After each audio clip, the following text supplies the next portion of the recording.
This episode is sponsored by the Bridge to Recovery, a nonprofit program on 115 acres near Bowling Green, Kentucky, a tranquil place where they've been changing lives for over 40 years. Their people improve their quality of life by acknowledging past emotional wounds and healing from all forms of trauma. The CEO, Paul Hamlin, has been a friend of mine for 20 years. Call him directly at 858-945-7848. That's 858-945-7848, or you can learn more about the Bridge to Recovery by clicking the link in the show notes or visiting thebridgetorecovery.com. Thank you for listening to The Path to Authenticity. My name's Tom Gentry. I think of this show as the opposite of small talk. You'll hear real conversations with real people who know who they are. We talk about what makes them who they are, how they became who they are, and how we might become truer expressions of who we are.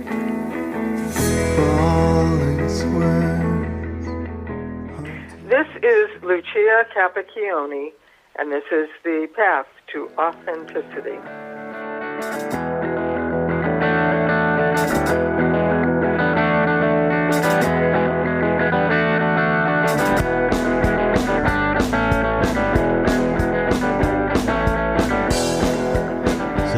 This is a show about being true to ourselves. And that being said, I can't imagine a better person to hear from in episode 1 than my friend Lucia. She's been helping people connect with their authentic self for decades, and it's really what she's all about. If you've heard the term inner child, it's probably because of Lucia. Something she's done, a book she's written, or work that she's done. She's a best-selling author. She's written 22 books that have appeared in 20 different languages. The 3rd edition of her book, The Power of Your Other Hand, is in stores now. And, going back about 4 years, Lucia is one of the first people I talked to about doing this podcast. And she couldn't have been more supportive. She couldn't have been more generous with her time. We spoke for the better part of 2 hours, and this is the first of 2 episodes from that conversation. So I hope you enjoy listening to this as much as I enjoyed taking part in it. If you haven't heard of Lucia or heard of her work, you're in for a treat. And if you already know her or know about her, I think you'll know her a little bit better after listening. So here you go. Episode 1 of The Path to Authenticity. Lucia Capacchione.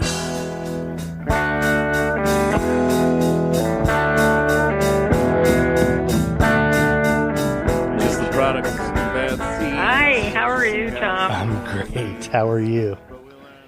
I'm doing very, very well. I'm good health. I just had cataract surgery, and I have new eyes, so that's really a gift. A great blessing. So the colors are more vivid? Oh, yes. Textures, colors, everything. It's just a whole new world. It's fabulous.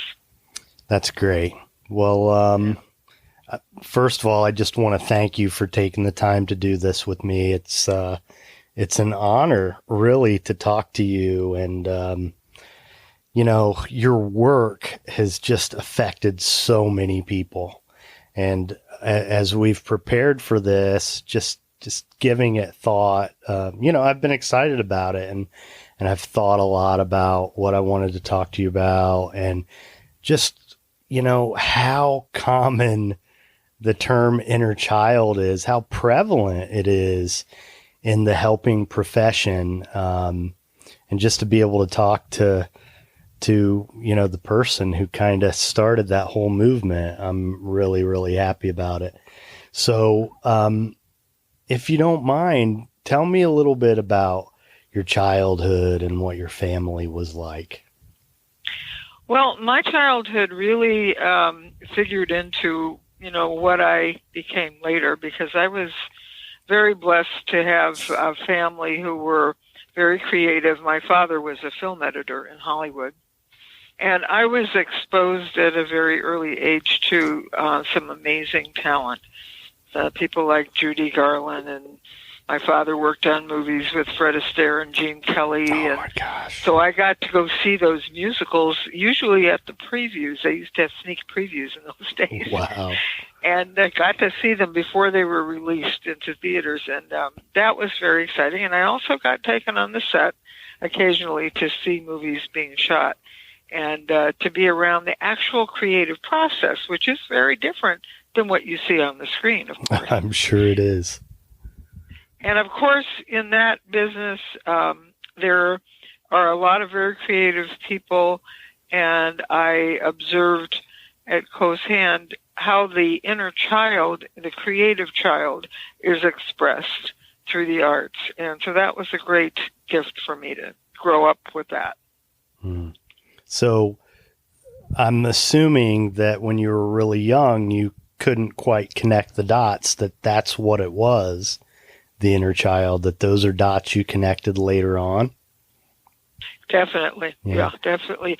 And one of the things I noticed later on was that all of the great teachers and mentors that I had very, very powerful and very spontaneous inner child energy. And that was what drew me to them. And I didn't realize that in my first career as an artist and designer until I got into psychology later on, which was my third career. But my second career was child development. And it is no accident that I was drawn into that work and getting training in Montessori and eventually becoming a Headstart director, that was drawing me to the spirit of the inner child, because the children were still in their child state. And so that made a lot of sense to me years later, why I was so drawn to that.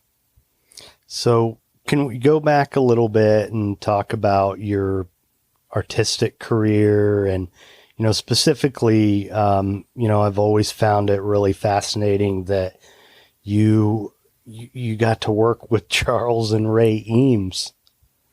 Right. Well, let's go back to the beginnings of my art career.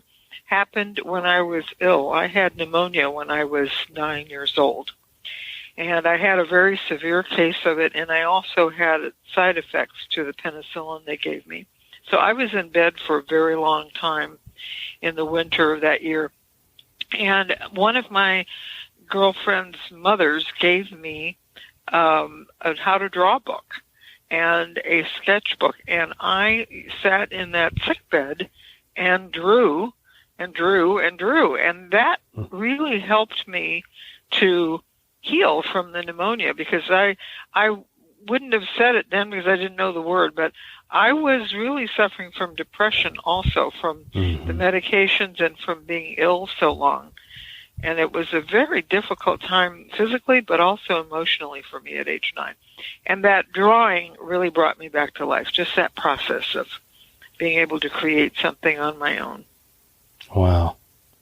Yeah. So then, so from drawing, then where did you go? Other media? Later on, I took art lessons at Otis Art Institute for, they had a class for kids, and I took an art class there. And then when that class was closed, I was allowed to come into an adult class, and we were painting portraits. And I did that for the whole time I was in high school. And I did not enjoy high school at all, so Saturday art class saved me. That was the other sort of therapeutic use of art in my life, as well as, drawing when I was sick. And it's interesting that I'm sharing this with you, because becoming an art therapist many years later is really no accident when I look back and see the roots of my deep connection with art was really having to do with healing. Right. Healing myself from a physical illness and healing myself during my teens when I was pretty unhappy. We moved 3 times we moved once, but I moved high schools 3 times in my teens, and that was really a hard transition. And those art classes were the sort of anchor, they were the solid continuity that kind of got me through high school, because every Saturday I went to art school. So no matter what else was going on, I could count on that, and that was very therapeutic for me. Well, that happens with us. Our healing turns into the way that we heal others so often, which has been the case for me too. So then what, Lucia? What about college and all of that? Well, it's interesting. My father encouraged me to become a writer because he could have gotten me into the Screenwriters Guild, which was very difficult to get into. And I had talent in writing, and my teachers were all saying, oh, you should think about being a writer. But I was taking those art classes, and I realized that that's where my heart was. So when it came time to decide about a degree in college, I decided to major in art. And at that time, it just so happened that the woman who would become my mentor, Sister Mary Carita was her name at the time, and she was appearing in national magazines, on the cover of magazines and in feature stories. And that was just coincidental with the senior year decision-making process for me about where to go to college. And I happened to be going to that high school where she was teaching at the college. And even though I had been researching other colleges for art programs, when I saw those articles, I realized, I'd be a fool not to take advantage of this opportunity. So I decided to go to Immaculate Heart College and study with Sister Carita. Which is where, Lucia? Well, the college is no longer there. There is a high school still there that I went to, but it's in Hollywood. Okay. It kind of boasted some famous graduates, one of them being Mary Tyler Moore, the high school. Wow. And Mary was in my graduating class in high school. Gosh. And a lot of movie stars' kids went there. But it was a really wonderful school because that order of nuns was extremely progressive. They later became very active in the inner city community. They were politically very involved. And they were very bright women and very progressive. And so it was a wonderful environment, in terms of education and social consciousness. And it was just a great experience. I'm very grateful I went there. Wow. So then from there, what happened next? Well, it was in my freshman class with Sister Carita that I saw some Eames films, and I had never heard of him, didn't know who he was. I had seen his furniture around because he was just beginning to be quite famous in the 50s, but I didn't know who he was, and I saw the film. And having been raised in the movie industry, the film, all of the Eames films really caught my attention. And I remember going up to Sister Carita at the end of class and saying, who made those films? And she said, well, very famous furniture designer. She said, see that chair over there? And she pointed to one of those wire shell chairs that had just recently been released and is sort of an iconic piece of furniture now. And so she said, they're friends of ours, and that's their film. And she told me a little bit about them. And I said to her, I want to work for them someday. And she looked at me, and I said, what do I have to do? And she said, well, stay here for 4 years and work hard, do all the assignments, and then we'll talk about it.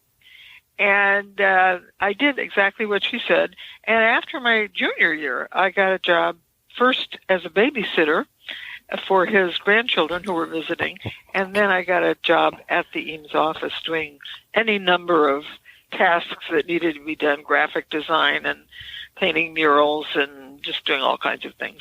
And it was an absolutely fantastic job. I just loved it. It was great. And I was there for a couple of years and worked on the 7-screen film presentation that went to Moscow during the cultural exchange in 1959, worked on a science exhibit for IBM and some films that the Eameses were making, scientific and training films for IBM, and just lots of different kinds of projects. It was really exciting. Wow. So then where does the Montessori part of your professional life come in? Well, the Montessori and educator piece comes in. While I was working at the Eames office, I got a phone call from a teacher, actually she's a principal, at a school in the inner city. She was an Immaculate Heart sister, and she needed a replacement. She needed a full-time fourth grade teacher. And she called me on New Year's morning and asked me if I would like the job teaching there. And I thought there was some mistake because I explained to her that I had never taught and I had no training in education and I certainly had no experience. And she said, "It doesn't matter. You've come highly recommended." Wow. And it turned out that one of the women who had been in that community of nuns had been a friend of mine, and I had told her I was interested in maybe volunteering at one of the schools on a Saturday because I had recently gotten married and would like to have some experience with children. I was an only child. And so that information was sort of like the telephone game. It got misinterpreted over to this principal who now needed a fourth grade teacher. Oh, my gosh. And I said yes. I mean, I know that some higher power was working through me because it was not a rational decision on my part, and it really wasn't on the principal's part, considering that I had no training or education. But I transitioned into that job over a period of a week or two, and it turned out that the projects at the Eames office were all kind of coming to a halt, and so things were not real busy there. So the timing was pretty good, and I taught for one semester from the Christmas break to the summer when the semester ended. And I had an incredibly amazing experience working with these kids. Fourth graders, inner city, mostly Hispanic, some African-American children, and a few Caucasian kids. And it was an amazing experience. I ended up teaching almost everything through art. And they really took to it. It worked for me. And all of their grades went up by the end of the year. So I knew I was doing something right. And the kids in the class won all 4 prizes in the all-city arts competition. Oh, my gosh. And they were competing with LA Unified. And they were competing with some schools that were very affluent, where they had special teachers and art studios and all that kind of stuff. And for my little kids in the inner city, that was a great deal. They got prizes, and it was wonderful. So I ended that year pregnant and very satisfied with my experience teaching. And then, of course, when I had kids, I was very concerned about their education. And I started reading Montessori right away. Somebody gave me a book on Montessori, and I started reading that, and eventually took the Montessori training when my 2 daughters were already in Montessori schools. And so I was able to, kind of experiment with Montessori's principles in my own home with my own children, and then go into work as a Montessori teacher. And that was the summer of '65 when Headstart began. And I was hired, it was very similar to that first teaching experience. I was hired with no administrative educational experience to run the Headstart program for the Archdiocese of Los Angeles. Wow. And that was, again, the good old Girls Network, the Immaculate Heart Sisters recommending me, and I got the job. I was protesting all the time, saying I wasn't qualified, but they thought otherwise, and I did the job, and everything worked out fine. Nobody was harmed. Wow. And the program was very highly evaluated. So I feel very fortunate about that experience. I bet. So has that been a pattern of your life, to kind of find yourself in these situations where you feel unprepared? And has that happened many times? It has happened. Yes, it has happened quite a few times. I got a job at Mattel handed to me years later. Someone heard me speaking at a Montessori conference and from Mattel, and they hired me to develop a whole product line there. And, I really didn't think I was qualified, even though I had the design background, the early education background. And there were some bumps in the road because I didn't like the way they were field testing toys in a hermetically sealed room in their offices at the corporate headquarters. I thought that was totally unrealistic. So I had to tussle with them about how I was going to field test the toys I was designing. And I finally got permission from them to field test in nursery schools and in private homes with real children in real situations, and not being ushered into a room and given a toy to play with, which is totally unreal. Right. So, but I think another pattern that has come out of all of this, and this certainly was true with the Head Start experience, because I was running a program with 300 children and 12 sets of staffs and 12 centers. It was a big job. But one thing I learned was to really stick to my guns, listen to my heart, and really stand up for what I know to be true. And I had to do that in Head Start because our budget was ridiculously low for classroom equipment and furniture. I think it was $90, and I just laughed at it, and I gave my resignation because I said, you've hired me to do a job, and I can't do it with this budget from the federal government. And so the Archdiocese backed me up, and we went downtown and talked to the government officials about doing a cross-line transfer and putting the money into the classroom instead of all of the administrative salaries that they had earmarked. So that was a big lesson for me. It's like, stand up for what you believe in. And that's a brave And I've act, always been rewarded Lucia. when I've done that. Yeah. Wow. Yeah. So then, okay, so now where does the interest in psychology come from? Well, I think that was really there all along with the Montessori experience and studying child development and early education and studying her idea that people have an innate knowing about what they need to know and learn. Mm-hmm. And her whole method is based on that principle. And there's a lot of good psychology in that. And so I would say that my first experiences of the psychology of health in children had to do with Montessori.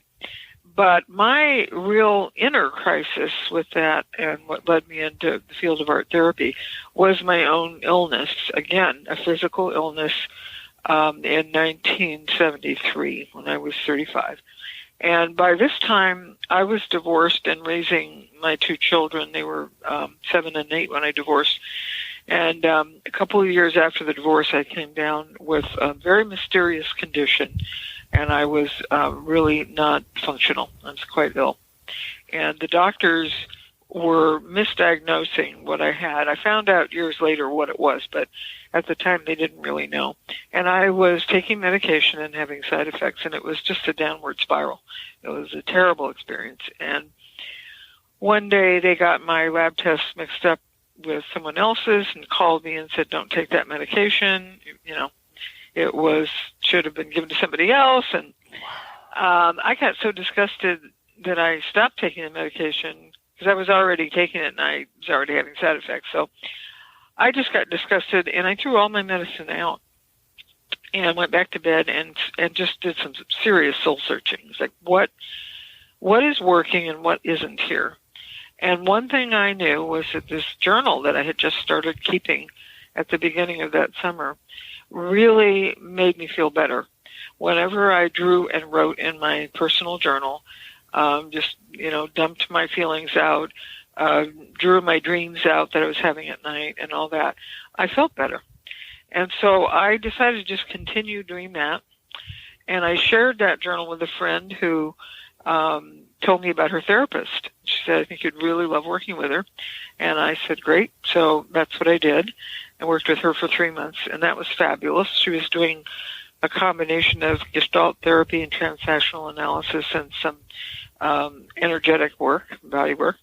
And it was very successful. 3 months of that, plus my journaling, and I had turned my illness around. I was able to function again. And then I started sharing my journal with some other friends, and one of them said, you're doing art therapy here. you really should consider becoming an art therapist. You'd be perfect. You have your background in art. You have all this background in child development. You really should think about it. So I did look into art therapy, and I found an art therapist and worked with her as a client because I wanted to see what it was like from the client's perspective first before making any kind of a career decision. And the results were phenomenal. I had already gotten my physical health back, but now I was getting a deeper experience into my destiny and where my life was leading me. And it was very clear shortly into the art therapy with her that I really should consider this as a career option. And so I did. I got into a master's degree program through Goddard College, which at that time had a external degree program there in Plainfield, Vermont, and I was in California.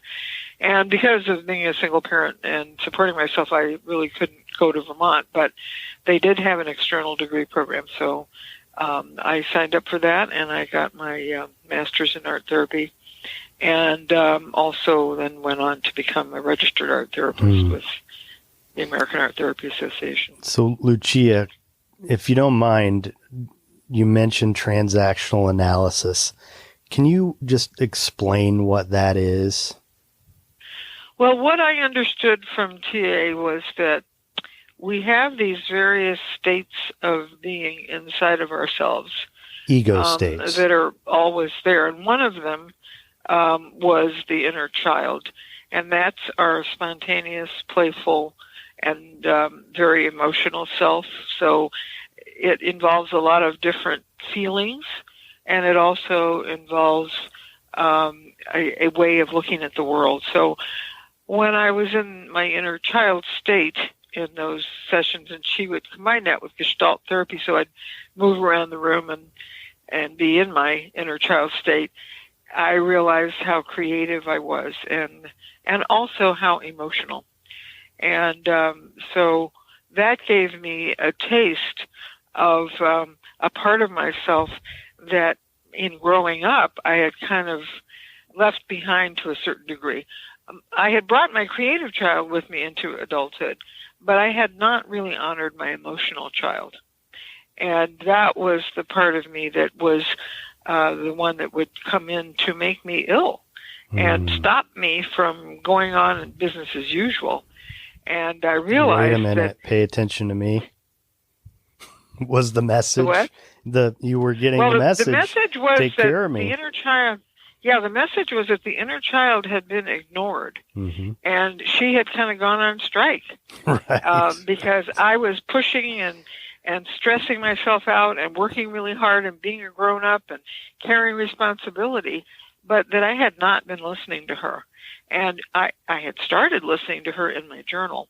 But when I got into therapy and the therapist showed me this part of myself, so to let it come out and have a voice, I realized very clearly that I had been stuffing that part of myself down, the vulnerable child, the angry child, and those are all emotional states that are very typical of early childhood.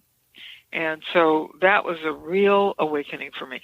I also, in transactional analysis, learned that I had this critical parent inside that was really merciless. It was a perfectionist. It was a pusher. It was pushing me all the time. Judgmental. And I was never going to please it. It was always going to be dissatisfied, and there was no pleasing it. And I realized that had been pushing me to the point of illness.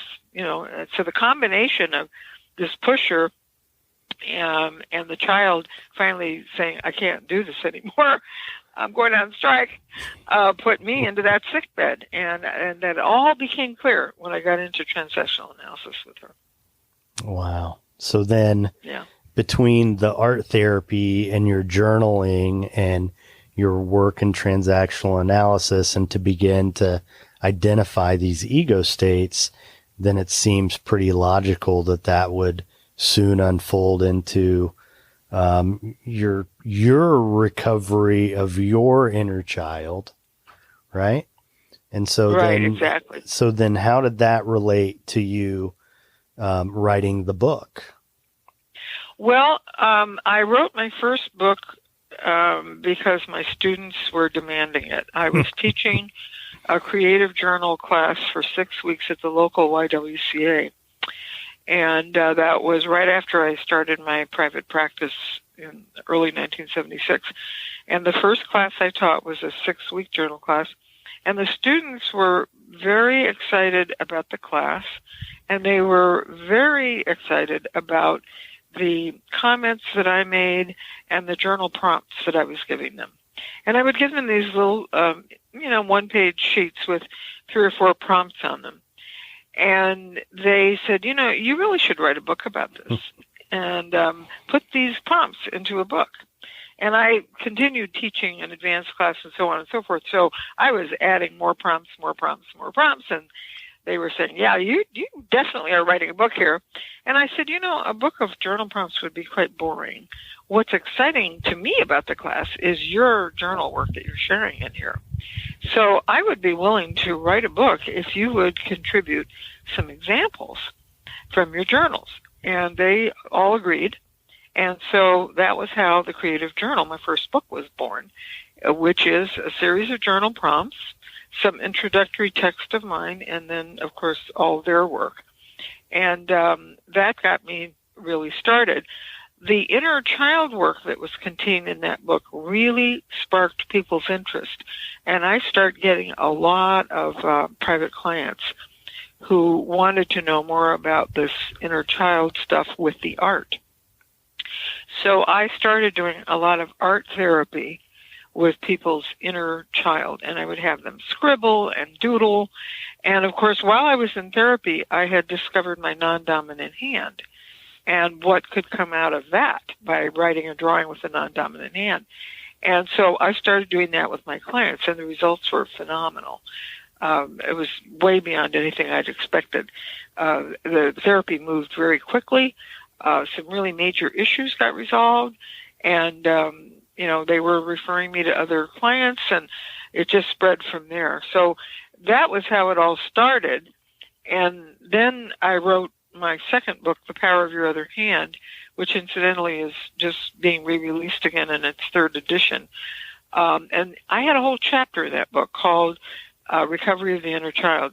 And when I went out to do workshops based on that book, that was the chapter that was the most popular. People really wanted to know more about that. They got a lot out of it. They would write me letters. And so I decided that that was going to be worth a whole book. And that was why I wrote Recovery of Your Inner Child, which came out in 1991.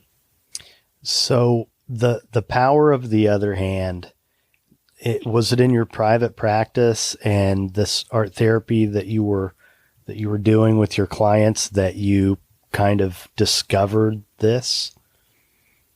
Yes. Well, actually, I discovered it in my own therapy with my first therapist as a technique for getting people to experience their inner child. She did one thing, and one thing only, and that was have the client sit on the floor with a big pad of newsprint and write down with their non-dominant hand, printing what they would do that week to apply what they learned in the session. And that was the only way in which she used it, just that one technique, and to do it maybe once or twice in the series of 3 months of sessions. And that got me using the non-dominant hand in my journal. I just did that spontaneously. It wasn't anything she assigned, but because I was doing all this writing, one day I was doing a written piece in my journal, and my critic started coming into my head, and my left hand grabbed the pen out of my right hand and started sassing back to the critic. I was a little bratty kid, very assertive, and she just spoke up and said, stop putting me down. And it was amazing. When I was finished with that, and it was a dialogue back and forth between both hands, and when I was finished with that dialogue, I realized that I had found the key to breaking through creative blocks, because I saw that blocks are caused by this inner critic stopping the creative inner child. And it just dawned on me that that's what I had discovered. It was amazing. It was like discovering a new continent. Yeah. Well, so that's become a distinguishing characteristic of my work, is this work with a non-dominant hand and the dialogues between the hands in written form, and then also drawing with a non-dominant hand. Right. Yeah. And I'll tell you, having been through your workshops and then later on, I have become a member of ACA, Adult Children of Alcoholic and Dysfunctional Families, where, the term inner child is used a lot, and the tool of journaling with your non-dominant hand is really, really encouraged. And yes. especially in the last 3 to 5 years, I have gotten into the habit of recognizing when I need a cathartic experience, and have, developed the discipline of setting aside time to write with my non-dominant hand. And it is such an amazing experience. I mean, well, the other big discovery for me, beyond the inner child coming through, was that I started experiencing another voice, and it always wrote in cursive, longhand, not printing. And it didn't look like a child's handwriting. It looked quite legible.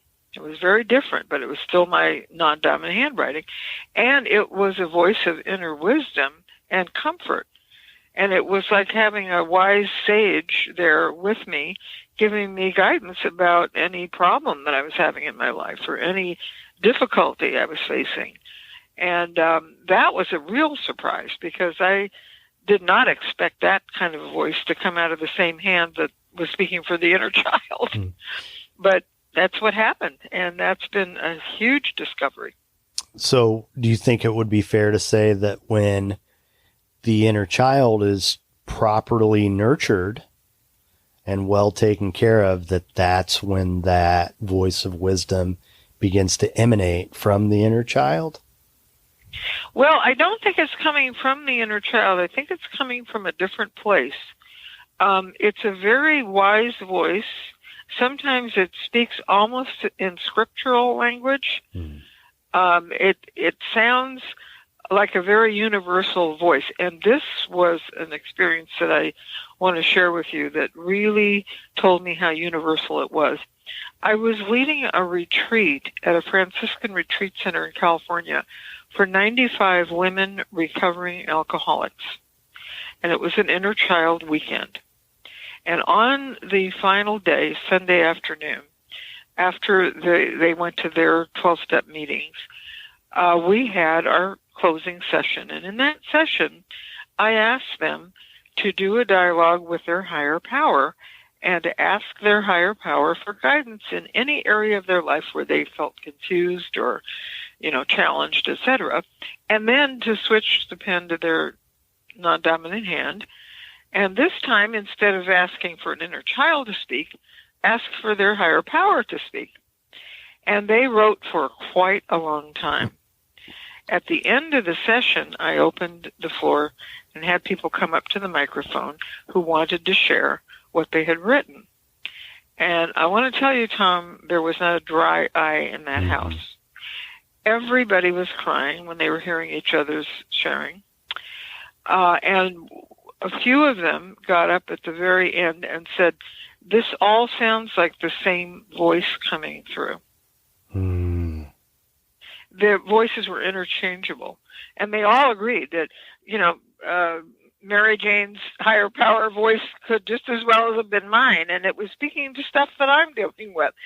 And it was really amazing. So then I realized for sure that we were tapping into a really deep and natural source of inner wisdom that we all carry inside. The other thing that really moved me about that weekend was that several of the women got up and said that this higher power experience taught them that their higher power was inside themselves. It was not outside as an external thing. that they carried this higher power inside themselves, and they had it with them at all times. Well, and they had not been clear about that before. But when they wrote it, they wrote this voice with their own hand. They knew they had it inside. And that was the real payoff for the whole weekend for me. Well, and for me, you know, in this day and age, you see in social media and really everywhere in popular culture, if you're paying attention, a lot of talk about self-love.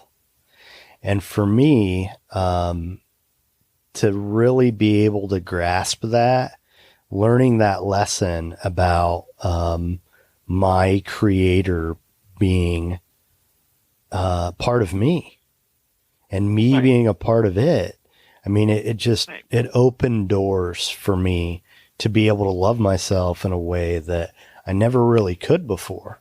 So just that recognition in and of itself is such a healing thing. It really is. Exactly. Yeah. And when I wrote The Power of Your Other Hand, I decided to let my non-dominant hand have the last word. And so there is a dialogue in which my non-dominant hand does most of the writing at the end of the book. And that was really, you know, coming from my higher wisdom. And it started, the non-dominant started by saying, just say that the deepest well of inner knowing and of peace is within everyone. It can be reached in stillness, in quiet, and in solitude. I am here in everyone and everything, and the glory of being human is that you can know and experience at one with me. Wow. It was really a mind blower when I read that back to myself.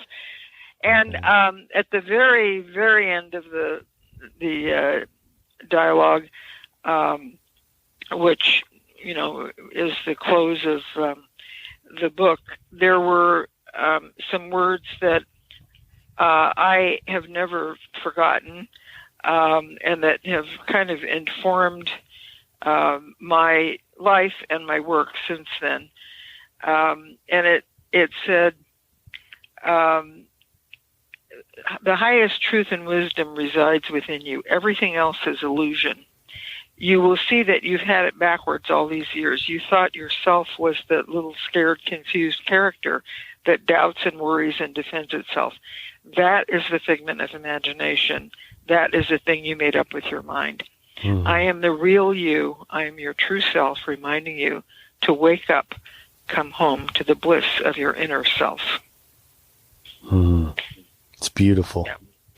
And that's really what I've been trying to do all these years with my books, workshops, trainings, is really to give people tools to wake up and come home to the bliss of their inner self, their true self. And it's been a deeply rewarding journey for me to have this ministry. I really consider it a ministry. To be able to share these tools with people and, of course, use them myself. Well, and, you know, in our culture, we're so focused on things, and there's oftentimes such an atmosphere of scarcity. There won't be enough. That I know for me, and one of the reasons I'm doing this podcast is because, you know, this is part of who I really am. And when I was young, I was kind of discouraged from being who I really was. I mean, that, you know, it might sound a little dramatic, but the things that I wanted to do, the people around me were afraid that I wouldn't be able to provide for myself. And they projected their fear onto me.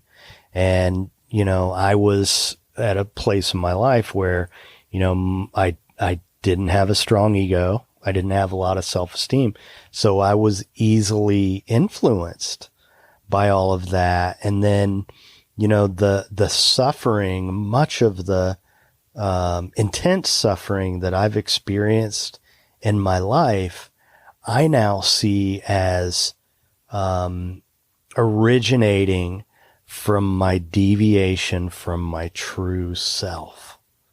I agree. I think whenever we do that, we suffer. Absolutely. I would agree with you. And, in my visioning work, I have really learned lessons from observing my students.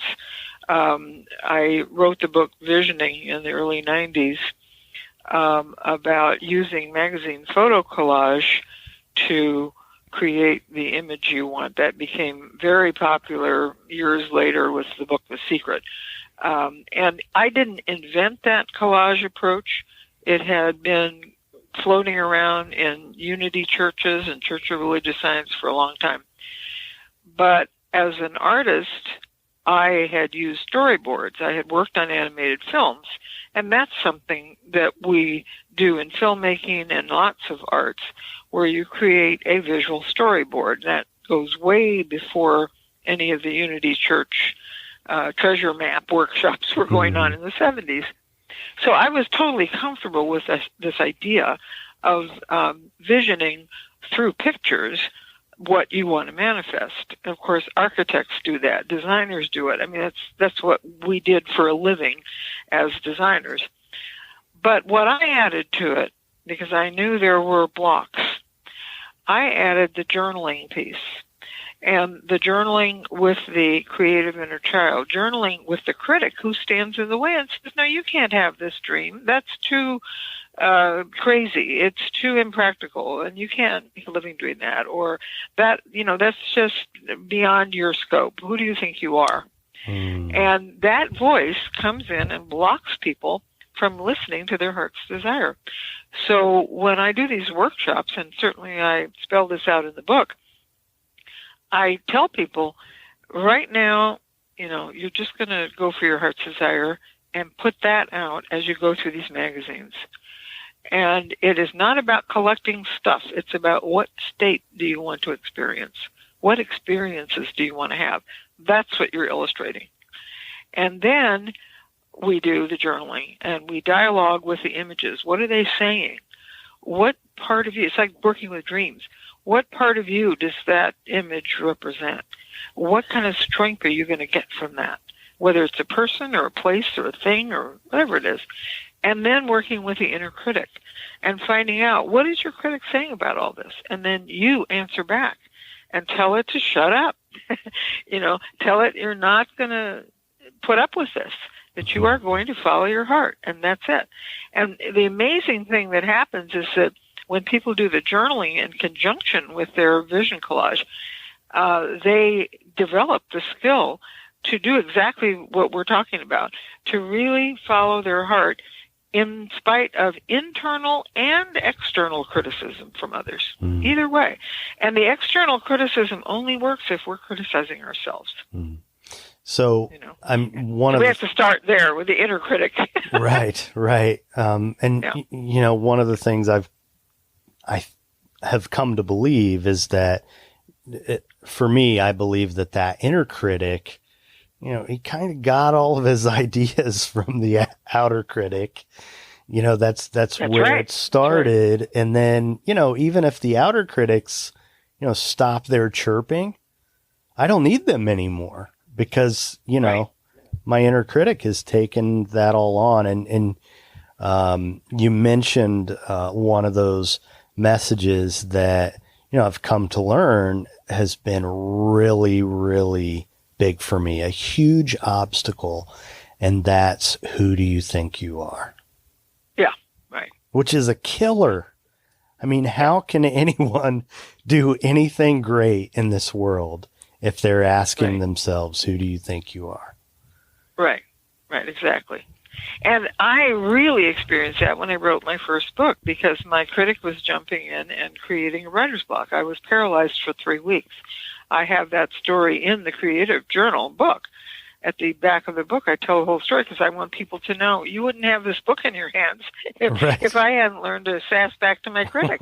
Because my critic was coming in when I thought, after 3 weeks of no writing, just sitting at the desk staring into space, I took my journal out and I did this exercise, and it only took 2 pages.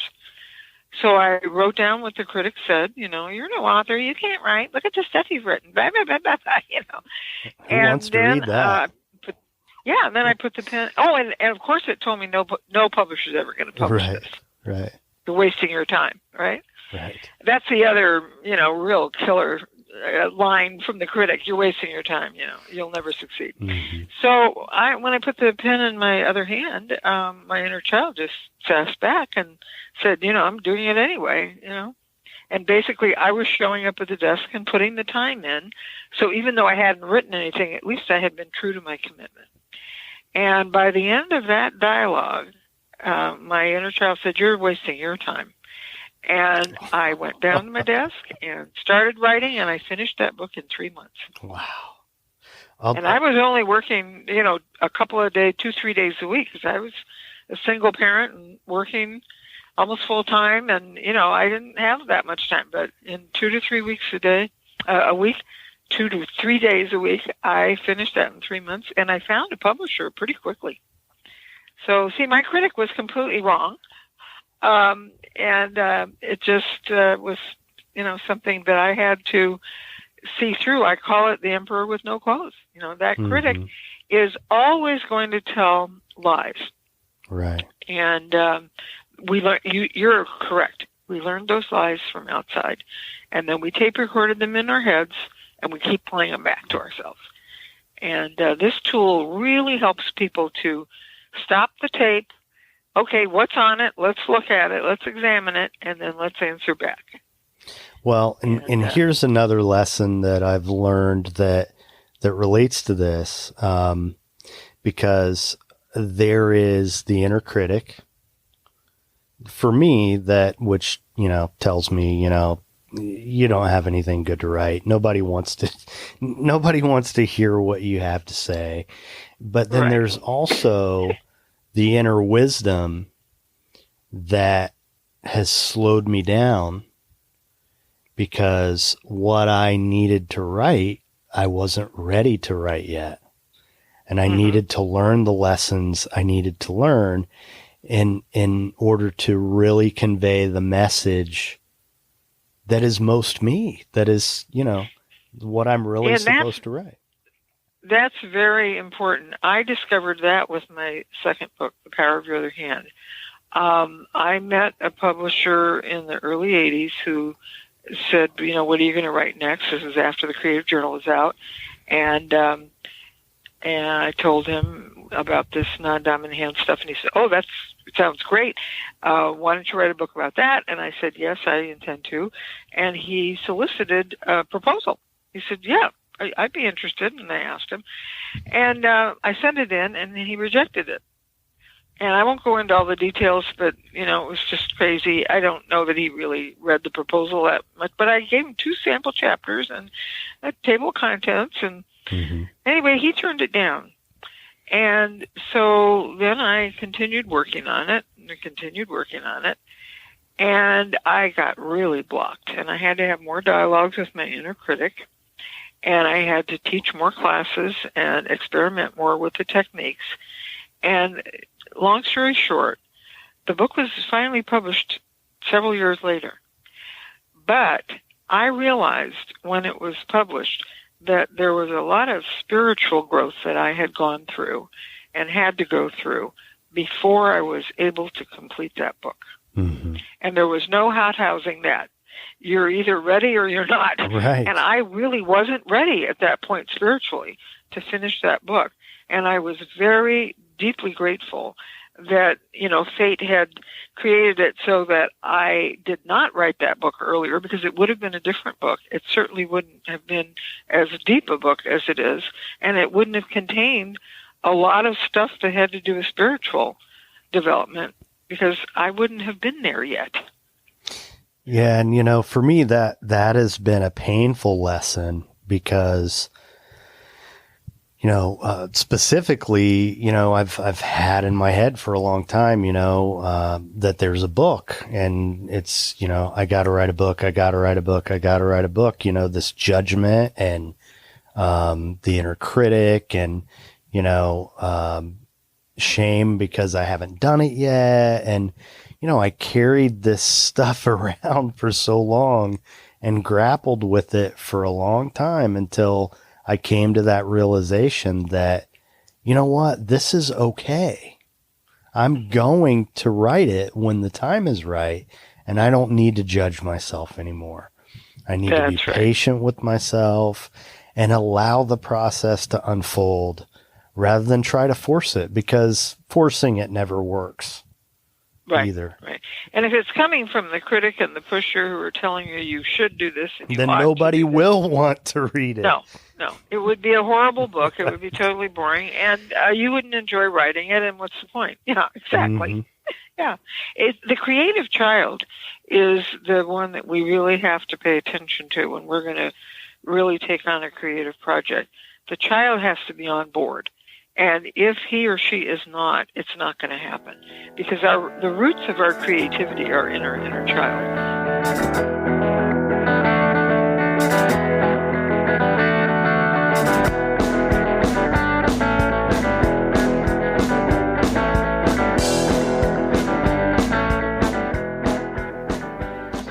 One of the things I love about life is we just never really know where it's going to take us.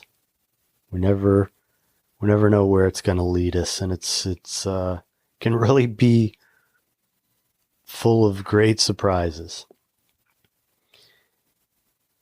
Years ago, I was in a relationship with a woman who worked as a counselor at a behavioral health care facility, and someone had given her a copy of the book, Recovery of Your Inner Child. And it didn't take long before that book became a tool in her arsenal, and she began to use it all the time in her work. Then early one Saturday afternoon, I was at home, and she calls me, and super excited, and she said, "You're not going to believe this, but I was reading about this author online, and I found a phone number.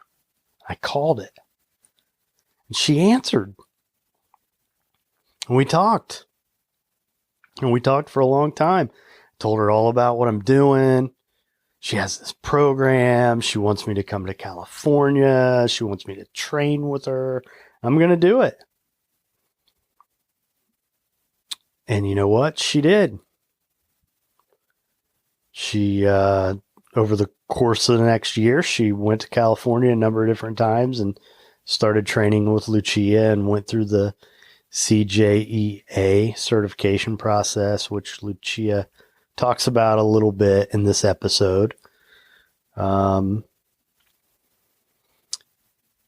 So, that's how we crossed paths. That's how I met Lucia. And for several years after that training, she'd stay with us whenever she was in the area.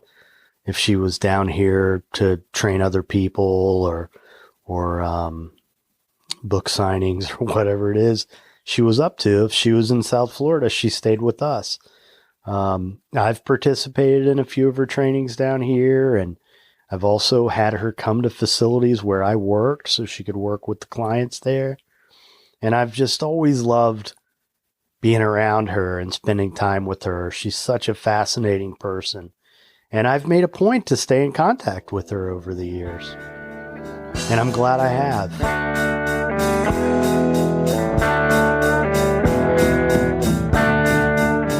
Just the product of bad seeds. The roots of our creativity are in our inner child. Just watch children.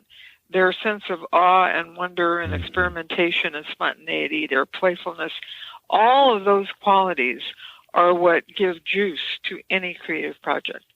And if that's missing, then forget it. It's going to be a chore. It's going to be boring. Nobody's going to want it. It's just not going to have any pizzazz to it. No juice. Mm-hmm. Yeah.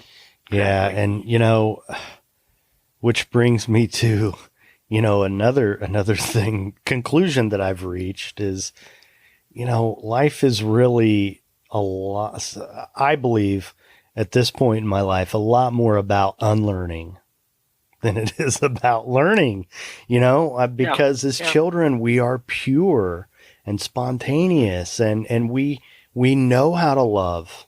We're not afraid to love. We have everything that we need, but then we're kind of groomed to be afraid, and life just kind of does a number on us. So it really is about recovering that and getting back to that and unlearning all these self-imposed limits. And that's exactly why I titled the book Recovery of Your Inner Child, because that's really what it's all about. And it did not surprise me that it became a bestseller very quickly. And I think it was very much due to a readership among adult children of alcoholics. I got a lot of fan mail from that population saying that this book really did it for them. It really gave them the tool. It helped them to truly understand how they had lost their childhood and that they could get it back. And I was very gratified by that. I got lots of invitations by people who were members of ACA and put workshops together for me to lead. And I've done phone call conferences for ACA that a lot of people have heard, and they've contacted me to do private work or come to workshops or get more books because they were very helped by it. You see, for me, all addiction is caused by the inner child being gagged. Okay. Yeah. Yeah. So if you just imagine putting a gag in a child's mouth so that it won't speak, so that it won't be able to express itself, it won't be able to share its feelings, it won't even be able to feel its feelings. And so all addiction is an attempt to gag the true inner child's feelings and emotions and physical sensations. And of course that shuts down so much, and it shuts down our aliveness. And so it doesn't matter what the addiction is. It's just an attempt to distract us from the truth of what this inner child is trying to tell us. And so to me, any recovery that doesn't address the inner child is going to be missing something major here. Absolutely. Absolutely. And, the imagery that comes to my mind, for you, it's the inner child being gagged. For me, it's, having a foot on his throat. Somebody has a foot on his throat, and it's really, I mean, it's so stifling that, we do even adapt our breath. We hold our breath differently and exactly swallow and of our course feelings. It's a battle between the child and the critic, because the critic is trying to keep the child under wraps and to keep shutting it up, and so that critic is just ferocious. And I have had clients who had attempted suicide many times before they started working with me.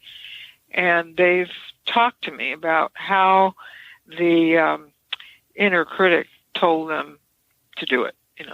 Do yourself in. You're useless. You're worthless. You shouldn't be here. And it was so pernicious and so strong that they came very close to following those directives. But it was their own inner critic in their own head.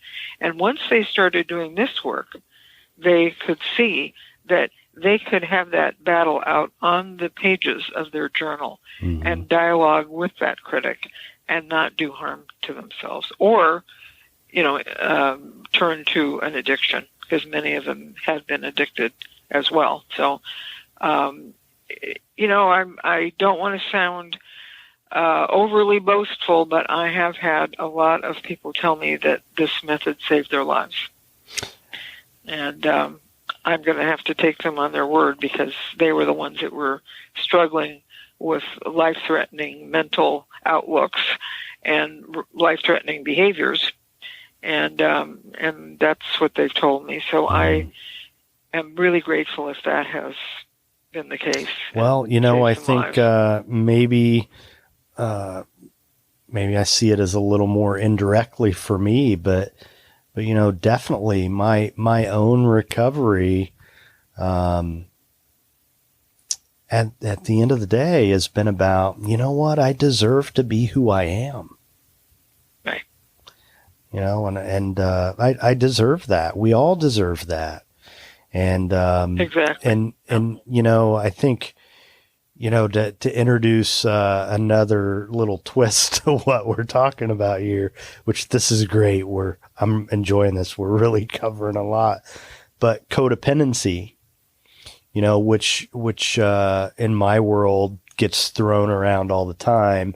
And it is for me sometimes a little bit of a pet peeve, because I feel like there are a lot of folks out there who don't really understand it, who actually suffer from it, yet they use it as a label for other people, which is really, really destructive, Right. and Exactly. shaming, Yeah. And so, another book that has really helped me is Pia Melody's book, Facing Codependence, because she's really clear about identifying, this is a real thing. There are 5 core symptoms. This is the way, this is how it originates. This is how it begins to emerge. This is how it plays out. This is how you experience it as a child. This is how it manifests itself as an adult. And this is how you pass it on. And it's intergenerational. Exactly. And well, it was that codependency piece that motivated me to really work on the other aspect of my inner family work, and that was the protective parent. Because in the beginning, I really focused on the nurturing parent within to help individuals learn to nurture themselves and to give to themselves. And that was a key and was very important. And to have that dialogue between the nurturing parent speaking with the dominant hand and the inner child with the non-dominant, and to interview the child, find out, how do you feel and why do you feel that way and what do you need from me, and all of that sort of dialogue. But more and more, I realized that we had to bring in a protective parent, which is a very different energy. It is very businesslike and very impersonal. And it has to be in order to create boundaries and set limits.